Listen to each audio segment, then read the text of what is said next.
ഇന്ന് ജൂലൈ 25 പതിവ് പോലെ ഒരുപാട് സിനിമകളുടെ OTT അപ്ഡേറ്റുകൾ വന്നിരിക്കുന്നു. ആദ്യത്തേത് മാർഗൻ സിനിമയുടെ അപ്ഡേറ്റ് ആണ്. വിജയ് ആന്റണി നായകനെത്തിയ നേരത്തെ തിയേറ്ററുകളിലേക്ക് എത്തിയപ്പോൾ നല്ല അഭിപ്രായങ്ങൾ വന്ന സിനിമ ഇന്ന് തെൻകോട്ടയെ കൂടാതെ നേരത്തെ പ്രതീക്ഷിച്ചതുപോലെ ആമസോൺ പ്രൈമിലൂടെയും OTT റിലീസ് ആയിരിക്കുകയാണ്. ആമസോൺ പ്രൈമിൽ തമിഴിന് പുറമെ തെലുഗു, മലയാളം ഭാഷകളിൽ കൂടി സിനിമ ലഭ്യമാണ് എന്ന് പ്രത്യേകം അറിയിച്ചുകൊള്ളട്ടെ. നിങ്ങൾ സിനിമ കണ്ടിട്ടുണ്ടെങ്കിൽ അഭിപ്രായങ്ങൾ പറയൂ.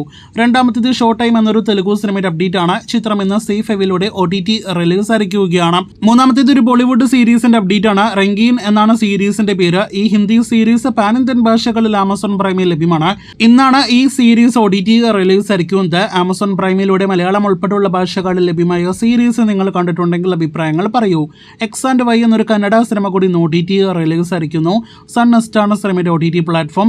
കന്നഡ ഭാഷയിൽ മാത്രമാണ് സിനിമ റിലീസ് ആയിരിക്കുന്നത്. അടുത്തതും ഒരു കന്നഡ സിനിമയുടെ അപ്ഡേറ്റ് ആണ്. എടകയെ അപകടയ്ക്ക് കരണ എന്നാണ് സിനിമയുടെ പേര്. ഈ കന്നഡ സിനിമ കന്നഡയ്ക്ക് പുറമെ ഹിന്ദിയിൽ കൂടി ഇന്ന് ആമസോൺ പ്രൈമിൽ OTT റിലീസ് ആയിട്ടുണ്ട്. അടുത്തതും ഒരു സീരീസ് അപ്ഡേറ്റ് ആണ്. ഹിന്ദിയിൽ നിന്നുള്ള സീരീസിന്റെ പേര് മണ്ഡല മർഡേഴ്സ് എന്നാണ്.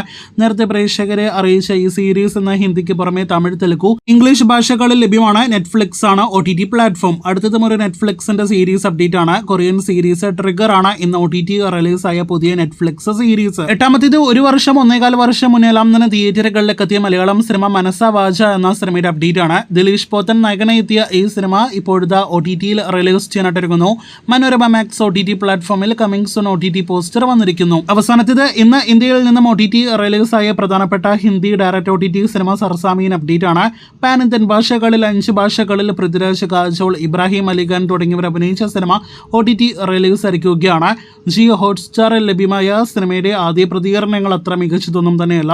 എന്തായാലും ഫാമിലി ഡ്രാമ ത്രില്ലർ വിഭാഗത്തിൽ പെടുന്ന സർസാമീനെ കുറിച്ചുള്ള പ്രേക്ഷക അഭിപ്രായങ്ങൾ പറയൂ.